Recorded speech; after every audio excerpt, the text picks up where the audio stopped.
everybody, and welcome to the Backstory with Tori Bailey. Wow, what a week we have had this past week. Much to my husband's disappointment, we did not get any snow. Bless his heart, he got up Saturday morning. The first thing he did was look out the window to see if we had any snow. He was really hoping so, and we didn't get any. But for those of y'all that did get the snow, I hope you had a great time getting to play in it and enjoying it. But like I said, what a week we've had. I hope you stay with me throughout the whole show tonight, because at the end of the show, I have a great announcement that I can't wait to share with you. I just received some wonderful news today. So be sure you hang with me throughout the show. Now, kick off the whole show tonight. Let me just get it on out in the open. How about that football game Monday night? Yes, the national championship game between Alabama and Clemson.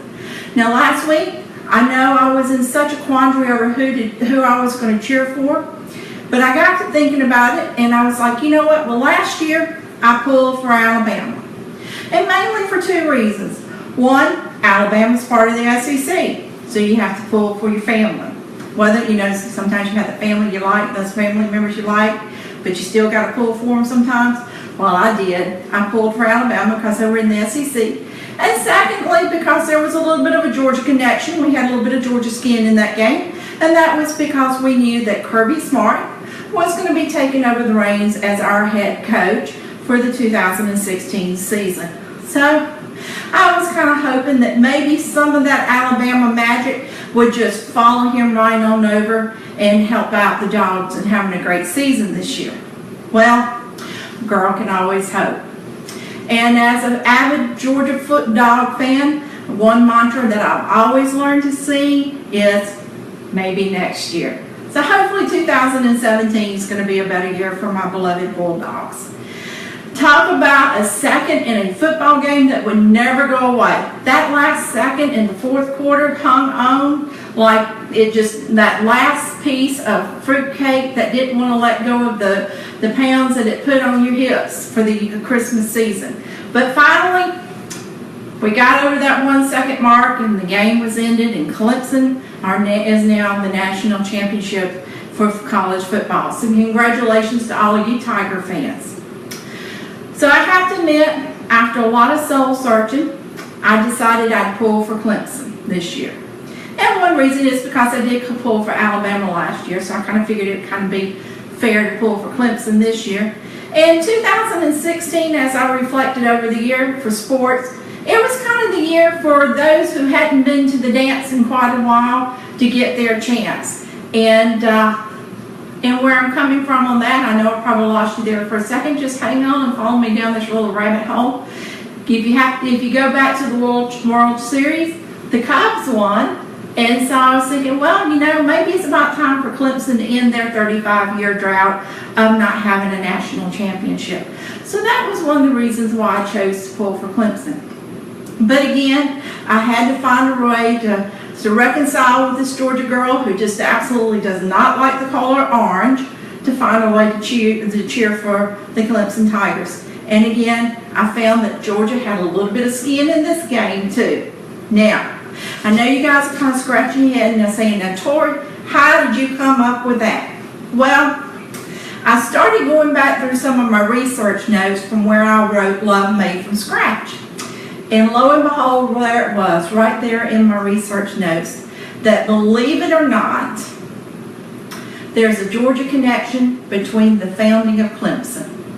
Now, I know you guys are kind of scratching your head a little bit, and again, like I said, I'm probably going to take you down a little rabbit hole, but like the Mad Hatter said, we're all a little crazy here, so y'all just hang on and just follow along with me. Now, this Georgia connection with Clemson, it happens to go back to the days of the first gold rush up in Dahlonega, Georgia. That's right, good old Georgia gold helped found Clemson University. Now again, you guys are probably scratching your head saying, okay, now Tori, you're losing us here. Well, you got to go back and think about a guy named John C. Calhoun. Yes, he was South Carolinian, but he happened to own one of the most prosperous gold mines in Dahlonega, Georgia, Calhoun Mines.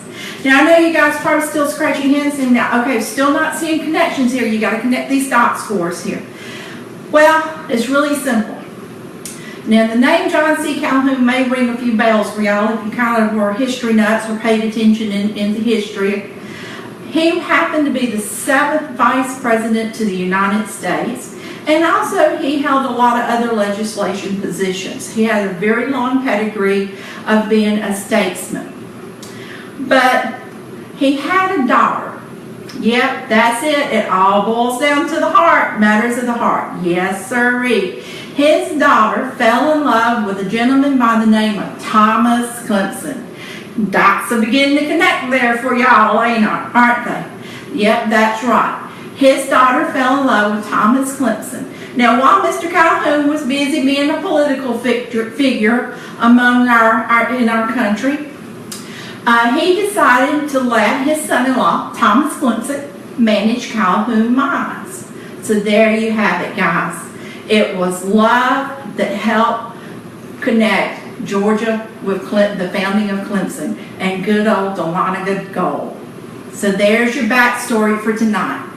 Now, not only does the hills of the North Georgia mountains of Dahlonega help with a little bit of love to found Clemson, but also it provides a wonderful backdrop again for love made from scratch, and where Thomas, Ethel's oldest son, will find love and be challenged by someone who is going to make him really examine his life and follow a secret dream of his that he even himself didn't realize he had until she challenges him. So that's your backstory tonight, and if you guys want to enjoy a sneak preview of Love Made from Scratch and see how Dahlonega provides a wonderful backdrop for this story, definitely just mosey right on over to my website, readtoribailey.com, visit the bookstore, and download the first 5 chapters. Now, don't forget, this Saturday marks the 30-day mark for the release of Love Made from Scratch. That's right, we're almost 30 days away to Valentine's Day. So, which is the day that we are going to release Love Made from Scratch. And you can go ahead and pre-order your copy if you'd like to today, also through the website. Now, as I said at the beginning of the show, I had a huge announcement that I wanted to share with everybody, and it has to do with Love Made from Scratch. A couple of months ago, I submitted Love Made from Scratch to the Dahlonega Literary Festival, and I received confirmation today that it has been accepted. So yay! So this March, I am going to be a participant in the Dahlonega Literary Festival, and I will have all 3 copies of my books with me. But I'm really honored and very proud that because I used Dahlonega as a backdrop for this next book, I just feel like it's just a wonderful way to really launch the book and let people up in the Dahlonega area get to enjoy visiting some of the scenes and some of the places that I use for scenes and settings. So that's the conclusion of the show tonight. And as my mama always used to say, if the good Lord's willing and the creek don't rise, I'll see you guys next Thursday. And I'm going to talk about dreams and following your dreams next Thursday. So I hope to see you guys, and y'all have a good night and a safe weekend.